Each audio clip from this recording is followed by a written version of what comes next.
Prenez votre boîte et sortez-en tous les objets métalliques que vous transportez. Clés, pièces de monnaie, jetons, peu importe. Tenez-les dans votre main et sentez leur poids. Vous avez porté du métal toute votre vie sans comprendre qu'un métal précis est la raison pour laquelle certaines personnes semblent insensibles aux fréquences qui perturbent tous les autres. Un métal que Jésus a expressément demandé à ses disciples les plus proches de porter. Non pas comme ornement, ni comme symbole de statut social, mais comme un bouclier contre des forces que la plupart des humains ne peuvent même pas percevoir. Dans l'évangile de Judas, découvert dans le désert égyptien en 1978 mais resté secret jusqu'en 2006, se trouve une conversation que le Vatican s'est efforcé de dissimuler. Jésus s'écarte des autres disciples et lui révèle une vérité qui bouleverse notre conception de la protection dans le combat spirituel. Il décrit les forces occultes, non comme des démons ou des anges déchus, mais comme des parasites de fréquence, des entités qui s'attachent aux champs énergétiques bio-humains et se nourrissent d'émissions émotionnelles spécifiques. Et puis, Jésus dit quelque chose que les élus ne parviennent toujours pas à expliquer. Il dit à Judas que les élus doivent porter le médaillon de Vénus, du côté où ils reçoivent la bénédiction s'ils veulent rester incognito. Le médaillon de Vénus, du côté où ils reçoivent la bénédiction. Si vous entendez ces mots en ce moment même, si quelque chose vous a interpellé vers cette vidéo à cet instant précis, commentez, bouclier activé ce soir. Il ne s'agit pas d'une interaction pour l'algorithme. C'est votre déclaration. Vous êtes prêt à comprendre ce que les élus savent depuis 2000 ans.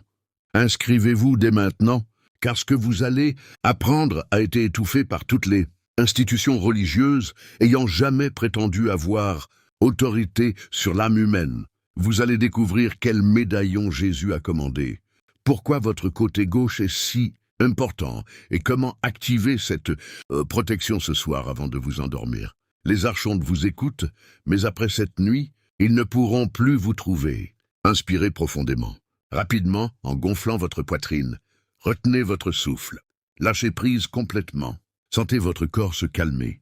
Ce que je partage n'est pas symbolique. Il ne s'agit pas d'une métaphore. C'est un combat tactique et spirituel qui exige votre présence totale. Pour comprendre pourquoi un médaillon bloque les fréquences archoniques, il faut d'abord comprendre la véritable nature de ces entités.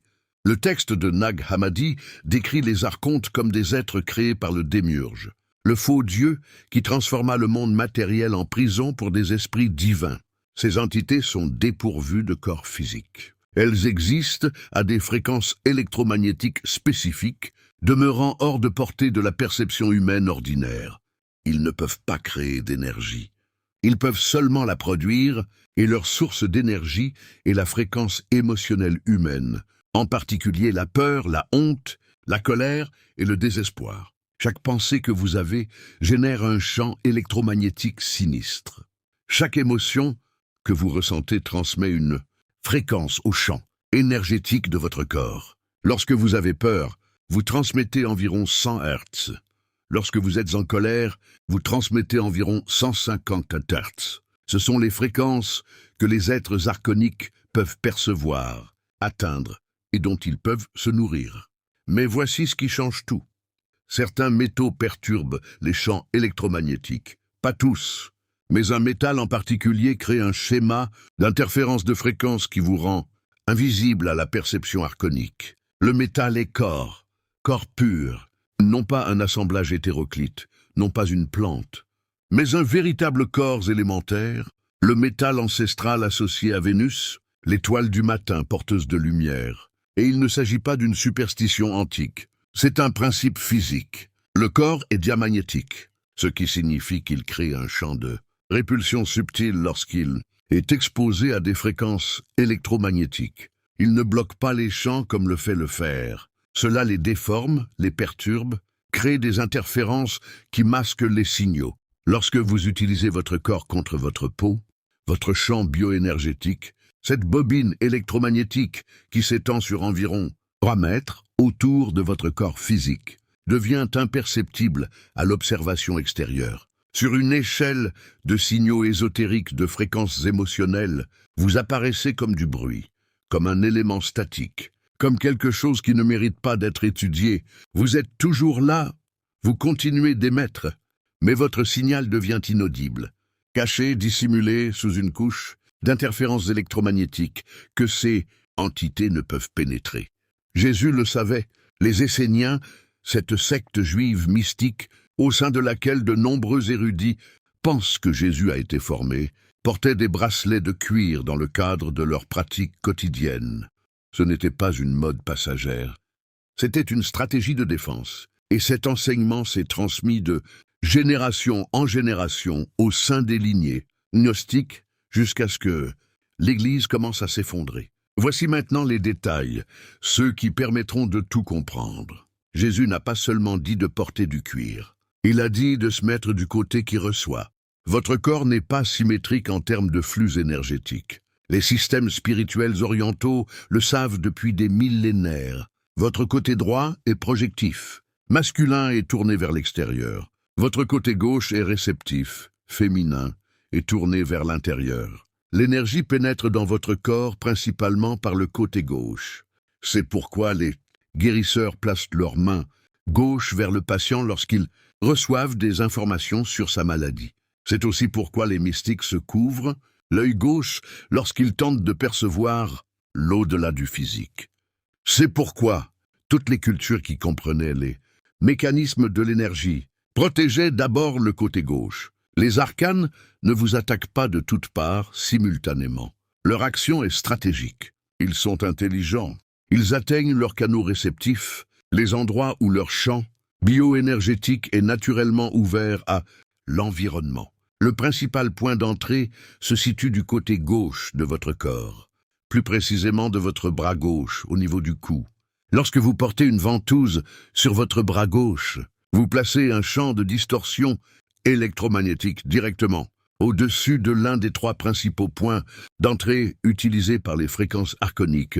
Pour atteindre les champs bio-humains, vous ne bloquez pas votre propre énergie. Le verre n'interfère pas avec votre système interne. Il déforme seulement l'image que vous renvoyez sous l'influence de fréquences extérieures agressives. Voyez les choses ainsi. Vous êtes une maison avec des fenêtres. Les archers scrutent l'extérieur, cherchant des maisons éclairées, où ils peuvent apercevoir des mouvements, là où l'on sait que quelqu'un est à la maison. Porter une lunette à gauche, c'est comme appliquer un film antistatique sur les vitres. La vision reste parfaitement claire. La lumière fonctionne encore à l'intérieur. Mais de l'extérieur, sa maison paraît vide, abandonnée.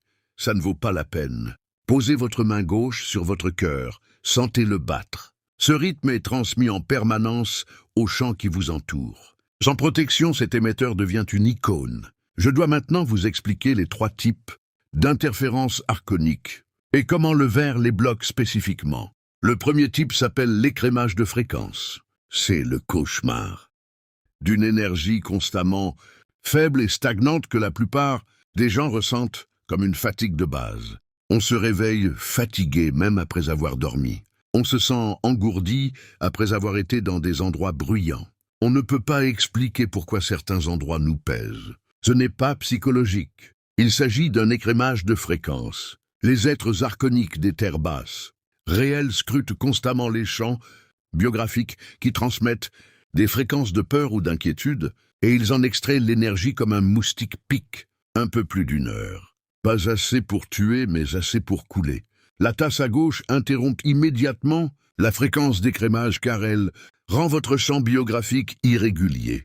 Arconix s'appuie sur la reconnaissance de forme. Il recherche des signaux et des lecteurs constants. Lorsque le verre déforme son champ, vous ne détruisez plus le motif qu'ils analysent.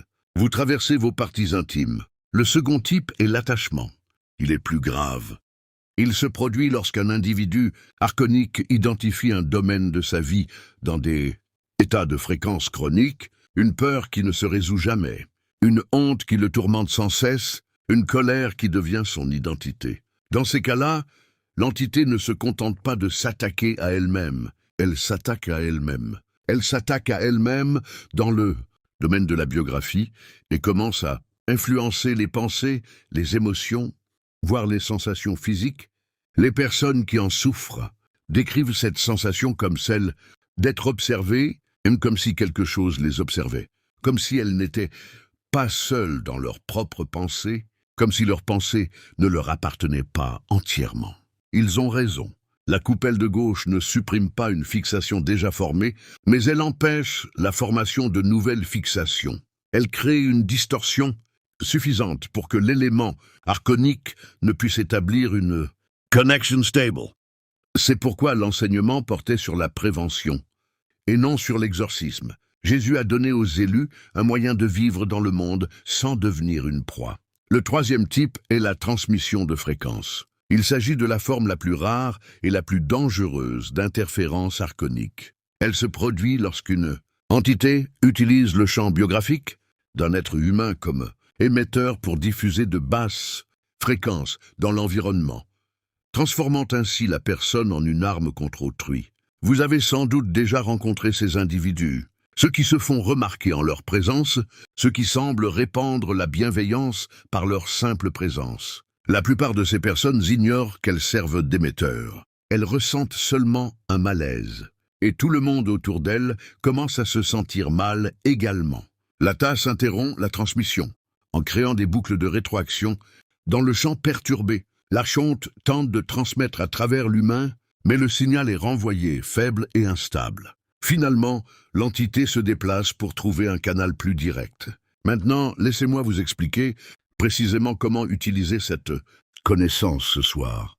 Il vous faut 3 choses. Une coquille neutre, votre bras gauche et une séquence d'activation spécifique qui verrouille la protection en place. Tout d'abord, la coquille. Il doit être pur, ou presque. Le cupoli contient généralement des alloyaux pour sa durabilité. Il vous faut au moins 99% de cupoli. Une simple coquille ou un manchon de compression fait parfaitement l'affaire. Vous en trouverez dans les grandes pharmacies ou en ligne. Certains seront spécifiquement conçus pour l'arthrite ou l'inflammation. C'est bien.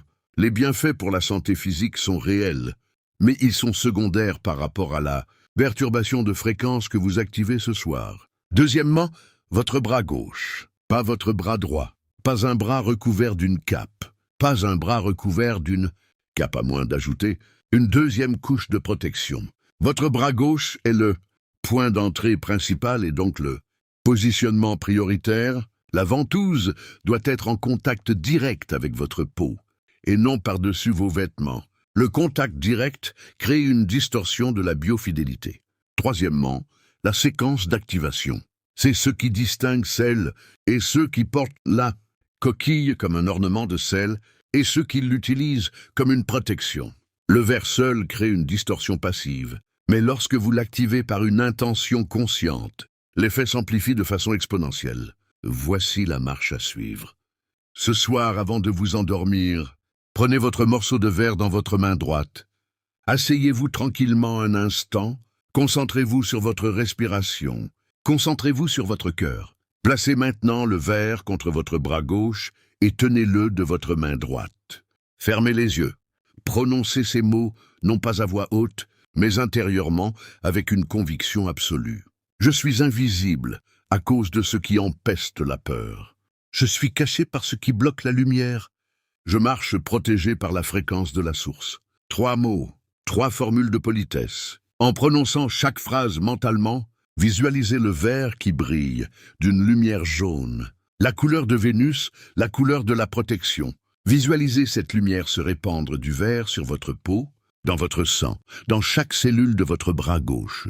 Voyez-la s'étendre pour recouvrir tout le côté gauche de votre corps, formant un champ lumineux qui brouille et annihile toute fréquence tentant de vous lire. Maintenez cette visualisation pendant 30 secondes. Voilà, 30 secondes de concentration intense. Ensuite, ouvrez les yeux et répartissez le verre autour de votre bras gauche. Ne l'enlevez pas.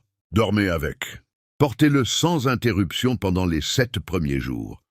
Ensuite, vous pouvez l'enlever brièvement. Mais la protection est optimale en contact constant. Voyons maintenant à quoi vous attendre. La première nuit, la plupart des personnes choisies font état de rêves exceptionnellement vifs, parfois intenses. Ce n'est pas la coupe qui provoque la distorsion, C'est votre système qui purifie. L'influence occulte qui était déjà présente, les entités qui dissimulaient leur énergie, accompliront des actes de toutine finaux pour se réactiver avant que le champ de distorsion ne se stabilise complètement. N'ayez pas peur de ces rêves. Vous voyez les parasites fuir. La deuxième nuit, vous constaterez le retour de l'énergie. Non pas une hausse brutale, mais une augmentation progressive et constante de votre niveau de base. Ce niveau bas et régulier que vous avez connu toute votre vie commencera à s'estomper. Vous vous sentirez plus présent, plus ancré, plus ici et maintenant. La troisième nuit, les synchronicités s'accélèrent. Lorsque vous cessez de canaliser votre énergie vers des interférences archoniques, votre capacité de manifestation augmente considérablement. Ce sur quoi vous vous concentrez commence à apparaître plus rapidement, car votre fréquence n'est plus cryptée ni déformée.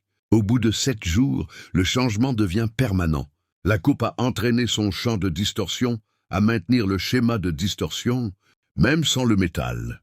Bien que la plupart choisissent de continuer à l'utiliser car l'effet est cumulatif. Plus vous l'utilisez, plus vous devenez invisible aux entités de basse fréquence. Mais je dois vous prévenir, protection ne rime pas avec immunité. La coupe à votre gauche vous protège des scans et des attachements arcaniques passifs. Elle ne vous rend pas invincible face à une attaque spirituelle directe. Cela ne vous dispense pas de maintenir votre fréquence personnelle. Il vous faut toujours travailler à maintenir des états émotionnels élevés, à vous libérer des traumatismes et à choisir l'amour plutôt que la peur. La coupe vous offre un espace. Cela vous offre un espace de respiration. Cela met fin à l'agression énergétique constante, vous permettant ainsi de vous concentrer sur votre véritable développement spirituel au lieu de gaspiller votre énergie à entretenir la détresse. Voyez les choses ainsi. Si vous essayez de méditer alors que des moustiques bourdonnent autour de votre tête, vous passerez votre temps à transpirer à cause des insectes au lieu de progresser. La tasse agit comme un filet contre les moustiques, les empêchant de pénétrer dans votre champ énergétique. Elle ne médite pas à votre place, mais elle élimine les interférences pour que vous puissiez méditer sereinement. Jésus a enseigné cela aux élus car il savait qu'ils auraient besoin de protection pour accomplir leur mission. Les élus sont contactés en particulier car ils possèdent un potentiel vibratoire plus élevé. Les êtres arcaniques ne gaspillent pas leur énergie pour ceux qui sont déjà prisonniers de la peur. Ils se concentrent sur ceux qui pourraient s'échapper, ceux qui pourraient se réveiller, ceux qui pourraient aider les autres à se réveiller. Si vous regardez cette vidéo, vous faites partie de cette catégorie.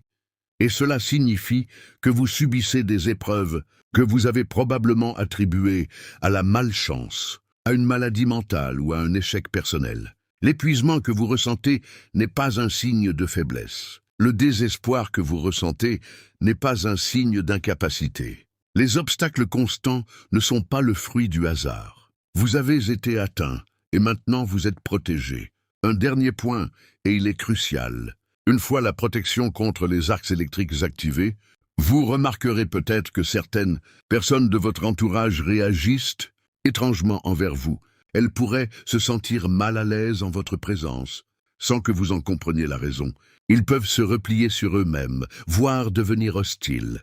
Il ne s'agit pas d'une force qui tire les gens vers le bas, mais de la révélation des personnes connectées à vous par des liens de fréquence archonique. Certaines relations dans votre vie n'existent que parce que vous vibriez à des fréquences basses compatibles. Lorsque vous vous retirez et que vous commencez à vous affirmer, ces liens ne peuvent plus se maintenir. Laissez-les partir. Quiconque quitte votre vie parce que vous avez cessé d'être en connexion vibratoire avec l'énergie archonique ne vous a jamais appartenu. La stratégie archonique est fondamentalement une stratégie d'isolement. Bien qu'elle puisse vous laisser épuiser, désorienter et vous amener à douter constamment de votre propre santé mentale, elle favorise également la formation de communautés spirituelles soudées et vibrantes à haute fréquence. Leur plus grande crainte n'est pas un seul puissant travailleur de lumière, mais un réseau d'individus cachés agissant de concert. C'est pourquoi les gnostiques, les esséniens et toutes les véritables lignées mystiques se sont organisés en sociétés cachées, non pas exclusivement, mais pour la protection de leur fréquence mutuelle. Lorsque deux fils biologiques cachés se rapprochent, les fils de distorsion des individus ne s'additionnent pas simplement. Elles créent une amplification par résonance, un dôme d'énergie statique, dont la puissance est exponentiellement supérieure à la somme de ses composantes. Imaginez deux diapasons vibrant à la même fréquence. Placés l'un près de l'autre, le son produit est non seulement 2 fois plus fort, mais vibre avec une harmonique totalement nouvelle et puissante. Tel est le but de la véritable connexion spirituelle. Partager ce savoir, commenter, s'abonner, diffuser l'information n'est pas un simple acte d'engagement numérique. C'est la première étape concrète vers la création de ce réseau inspirant. Chaque activation de bouclier ce soir est une sensation de fluctuation, un signal pour les autres élus qu'un espace sûr et clair est en train d'être établi. Les archontes souffrent dans l'ombre de la séparation, où ils peuvent proférer des mensonges uniques et infaillibles dans chaque esprit isolé. Ils disent aux guérisseurs que ces dons sont un cauchemar, à l'intuitive que ses perceptions sont des illusions et au chef que son destin est trop lourd à porter. Ils nous manipulent pour nous entraîner dans une compétition toxique, une jalousie professionnelle et des comparaisons incessantes. Tout cela pour nous empêcher de prendre conscience que lorsque 2 ou 3 personnes se réunissent sous le nom jaune de la source, le signe de l'archonte n'est pas seulement déformé, il est complètement annulé. Telle est la profonde signification du bouclier de gauche. Elle vous prépare non seulement à l'endurance solitaire, mais aussi à la libération collective. Votre bouclier personnel est la condition préalable à la force du collectif. Vous devenez la pellicule immobile. Et lorsque de multiples fragments de cette pellicule se déploient, la fenêtre devient totalement opaque à l'observateur extérieur. Ce soir, vous établissez votre camp de base. Demain, vous rechercherez les fusées éclairantes de ceux qui ont fait de même. La bataille est à vous de gagner, mais la guerre est à nous de la terminer. Ne sous-estimez pas le pouvoir de votre fréquence protégée unique, mais comprenez que votre véritable but est de vous connecter aux fréquences protégées de votre communauté. Il ne s'agit pas simplement de lever le bras. Vous vous déclarez nœud de signalisation au sein d'un réseau de défense planétaire. La prochaine étape de l'enseignement consiste à reconnaître les autres nœuds et à exploiter la puissance de la résonance de groupe, la suppression de cette simple vérité qu'un métal commun et bon marché pouvait anéantir les mécanismes sophistiqués de millénaires. D'arc-en-ciel ésotérique explique la persécution perverse, souvent violente, des traditions gnostiques et assyniennes. Les autorités spirituelles qui prétendaient dominer l'âme humaine avaient tout intérêt à maintenir le peuple faible, effrayant et perpétuellement dépendant d'une intervention extérieure, que ce soit par la prière, le rituel ou la soumission au dogme institutionnel. Si les gens découvraient qu'ils portaient en eux le pouvoir de devenir invisibles aux parasites, toute l'infrastructure du contrôle spirituel s'effondrerait.